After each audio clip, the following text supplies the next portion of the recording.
ओम श्री साईनाथाय नमः। श्री साई सच्चरित्र अध्याय 49। परीक्षा। एक हरि कनोबा, दूसरा सोमदेव स्वामी, तीसरा नाना साहिब चंदोरकर की कथाएं। प्रस्तावना।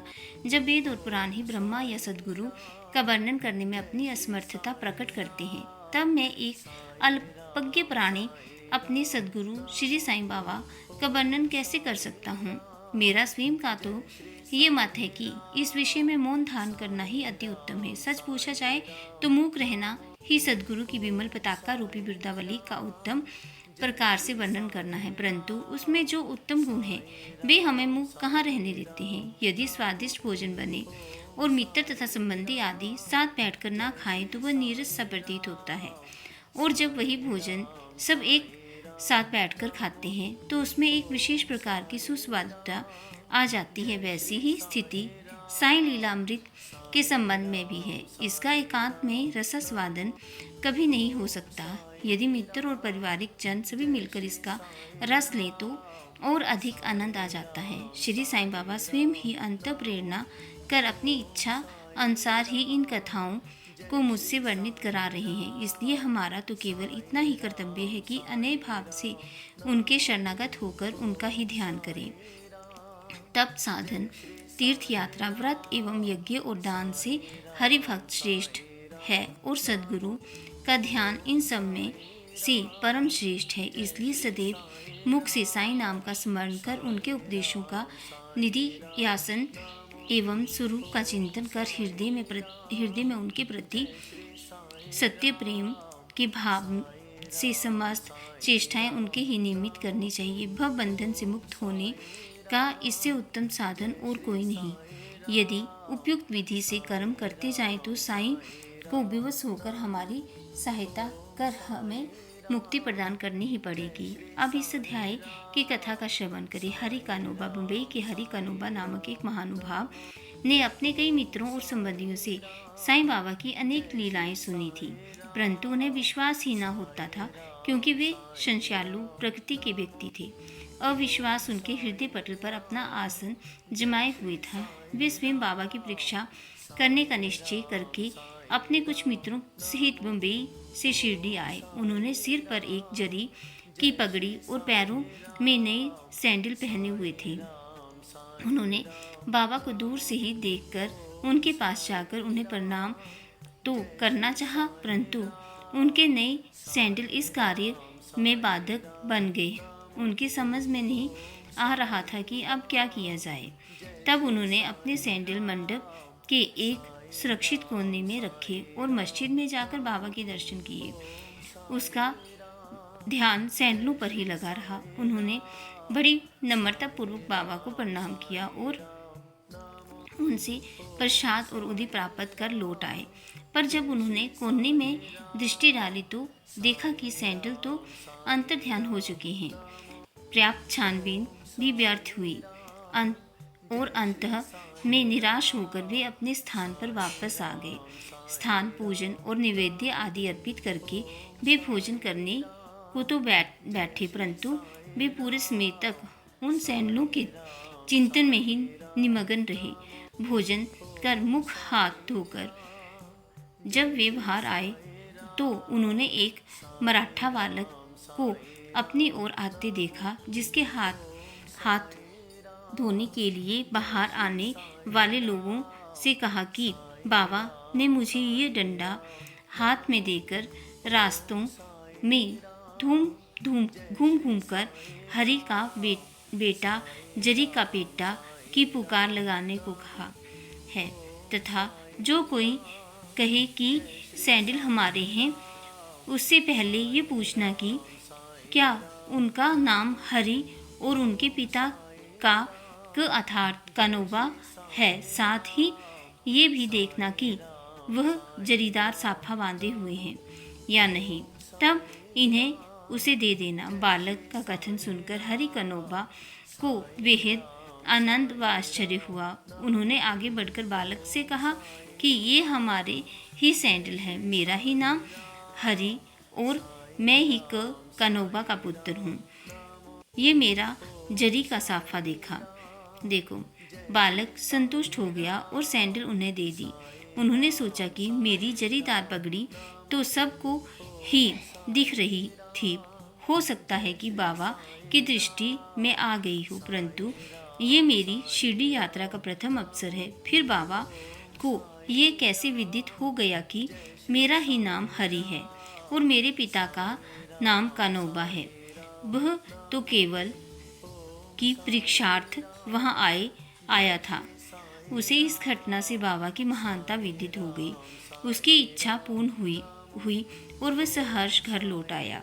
सोमदेव स्वामी अब एक दूसरे संचालु व्यक्ति की कथा सुनिए, जो बाबा की परीक्षा करने आया था। काका साहेब दीक्षित के भ्राता श्री भाई जी नागपुर में रहते थे। जब वे सन 1906 में हिमालय गए थे, तब उनका गंगोत्री घाटी के नीचे हरिद्वार के समीप उत्तरकाशी में एक सोमदेव स्वामी से परिचय हो गया। दोनों ने एक दूसरे के पते लिख लिए और वर्ष पश्चात सोमदेव स्वामी नागपुर में आए और भाई जी के यहाँ ठहरे। वहाँ श्री साईं बाबा की कीर्ति सुनकर उन्हें बड़ी प्रसन्नता हुई तथा शिरडी जाकर बाबा के दर्शन करने की तीव्र उत्कंठा हुई। मांडन और कोपरगाम निकल जाने पर वे एक तांगे में बैठकर शिरडी को चल पड़े। शिरडी के समीप पहुंचने पर उन्होंने दूर से ही मस्जिद पर 2 ध्वज लहराते देखे।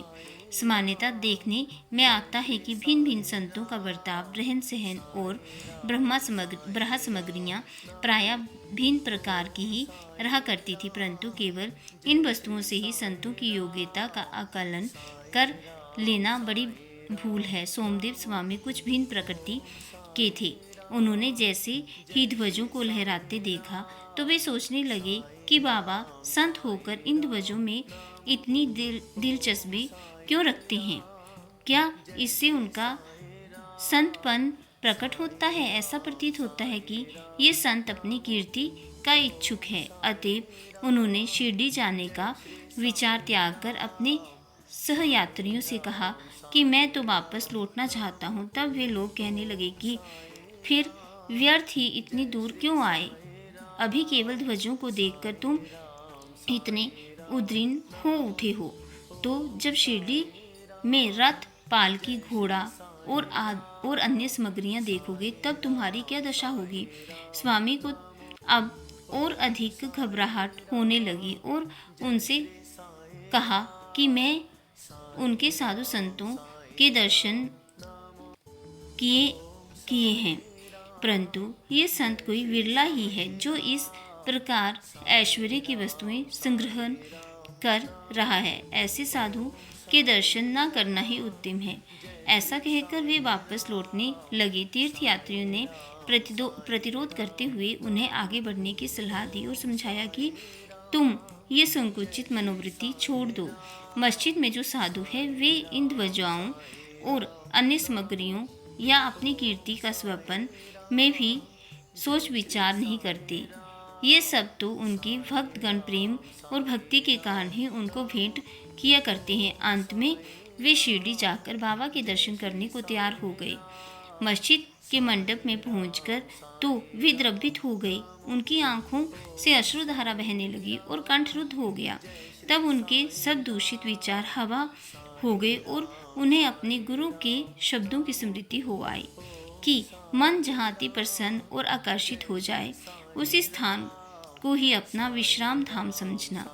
वे बाबा की चरण रज में लौटना चाहते थे, परंतु जब वे उनके समीप गए तो बाबा एकदम क्रोधित होकर जोर जोर से चिल्लाकर कहने लगे कि हमारा सामान हमारे ही साथ रहने दो, तुम अपने घर वापस लौट जाओ। सावधान, यदि फिर कभी मस्जिद की सीढ़ी चढ़े तो ऐसे संत के दर्शन ही क्यों करना चाहिए जो मस्जिद पर ध्वजाएं लगाकर रखे। क्या ये संतपन के लक्षण है? एक क्षण भी यहाँ न रुको। अब उसे अनुभव हो गया कि बाबा ने अपने हृदय की बात जान ली है और वे कितने सर्वज्ञ हैं। उसे अपनी योग्यता पर हंसी आने लगी और उसे पता चल गया कि बाबा कितने निर्विकार और पवित्र हैं। उसने देखा कि वे किसी को हृदय से लगाते और किसी को हाथ से स्पर्श करते। तथा किसी को सांत्वना देकर प्रेम दृष्टि से निहारते, किसी को उदी प्रसाद देकर सभी प्रकार से भक्तों को सुख और संतोष पहुंचा रहे थे। फिर मेरे साथ ऐसा रुक्ष बर्ताव क्यों? अधिक विचार करने पर वे इसी निष्कर्ष पर पहुंचे कि इसका कारण मेरे आंतरिक विचार ही थे और इससे शिक्षा ग्रहण कर मुझे अपना आचरण सुधारना चाहिए। बाबा का क्रोध तो मेरे लिए वरदान स्वरूप है। अब ये कहना व्यर्थ ही होगा कि वे बाबा की शरण में आ गए और उनके एक परम भक्त बन गए। नाना साहेब चंदोरकर। अंत में नाना साहेब चंदोरकर की कथा लिखकर हेमाडपंत ने यह अध्याय समाप्त किया। एक समय जब नाना साहेब महाल सपाती और अन्य लोगों के साथ मस्जिद में बैठे हुए थे तो बीजापुर के एक संभ्रांत यवन परिवार श्री साईं बाबा के दर्शनार्थ आया। कुलवंतियों की लाज रक्षण भावना देखकर नाना साहेब वहां से निकल जाना चाहते थे, परंतु बाबा ने उन्हें रोक लिया। स्त्रियां आगे बढ़ी और उन्होंने बाबा के दर्शन किए। उनमें से एक महिला ने अपने मुंह पर से घूंघट हटाकर बाबा के चरणों में प्रणाम कर फिर घूंघट डाल लिया। नाना साहेब उसके सौंदर्य से आकर्षित हो गए और एक बार पुनः वह छठा देखने को ललायत हो उठे। नाना के मन की व्यथा जानकर उन लोगों के चले जाने के पश्चात बाबा उनसे कहने लगे कि नाना, क्यों व्यर्थ में मोहित हो रहे हो? इंद्रियों को अपने कार्य करने दो, हमें उनके कार्य में बाधक ना होना चाहिए। भगवान ने ये सुंदर दृष्टि निर्माण की है, अतः हमारा कर्तव्य है कि हम उसके सौंदर्य की सराहना करें। ये मन तो क्रमशः ही स्थिर होता है और जब सामने का द्वार खुला है तो हमें पिछले द्वार से क्यों प्रविष्ट होना चाहिए? चित्त शुद्ध होते ही फिर किसी कष्ट का अनुभव नहीं होता। यदि हमारे मन में कुविचार नहीं है तो हमें किसी से भयभीत होने की आवश्यकता नहीं। नेत्रों को अपना कार्य करने दो, इसके लिए तुम्हें लज्जित तथा विचलित न होना चाहिए। उस समय श्यामा भी वहीं थे। उनकी समझ में न आया कि आखिर बाबा के कहने का तात्पर्य क्या है, इसलिए लौटते समय इस विषय में उन्होंने नाना से पूछा। उस परम सुंदरी के सौंदर्य को देखकर जिस प्रकार वे मोहित हुए तथा ये व्यथा जानकर बाबा ने इस विषय पर जो उपदेश उन्हें दिए, उन्होंने उसका संपूर्ण वृत्तांत उनसे कहकर श्यामा को इस प्रकार समझाया। हमारा मन स्वतः ही चंचल है, पर हमें उसे लंपट ना होने देना चाहिए। इंद्रियां चाहे भले ही चंचल हों, परंतु हमें अपने मन पर पूर्ण नियंत्रण रखकर उसे अशांत ना होने देना चाहिए। इंद्रियां तो अपने विषय पदार्थों के लिए सदैव चेष्टा किया करती हैं, पर हमें उनके वशीभूत होकर उनके इच्छित पदार्थों के समीप न जाना चाहिए। क्रमशः प्रयत्न करते रहने से इस चंचलता को नियंत्रित किया जा सकता है। यद्यपि उन पर पूर्ण नियंत्रण संभव नहीं है तो भी हमें उनके वशीभूत न होना चाहिए। प्रसंगानुसार हमें उनका वास्तविक रूप से उचित गति अवरोध करना चाहिए। सौंदर्य तो आंखें सेकने का विषय है, इसलिए हमें निडर होकर सुंदर पदार्थों की ओर देखना चाहिए। यदि हम में किसी प्रकार के कुविचार न आए तो इसमें लज्जा और भय की आवश्यकता ही क्या है? यदि मन को निरीक्ष बनाकर ईश्वर के सौंदर्य को निहारो तो इंद्रियां सहज और स्वाभाविक रूप से अपने वश में आ जाएंगी और विषयानंद लेते समय भी तुम्हें ईश्वर की स्मृति बनी रहेगी। यदि उसे ब्रह्मा इंद्रियों के पीछे दौड़ने तथा उनमें लिपट रहने दोगे तो तुम्हारा जन्म मृत्यु के पास से कदापि छुटकारा न होगा। विषय पदार्थ इंद्रियों को सदा पथ भ्रष्ट करने वाले होते हैं, अतः हमें विवेक को सारथी बनाकर मन की लगाम अपने हाथ में लेकर इंद्रिय रूपी घोड़े को विषय पदार्थों की ओर जाने से रोक लेना चाहिए। ऐसा विवेक रूपी सारथी हमें विष्णु पद की प्राप्ति करा देगा, जो हमारा यथार्थ में परम सत्य धाम है और जहाँ गया हुआ प्राणी फिर कभी यहाँ नहीं लौटता। श्री सद्गुरु साईनाथ अर्पणम अस्तु। शुभम भक्तु।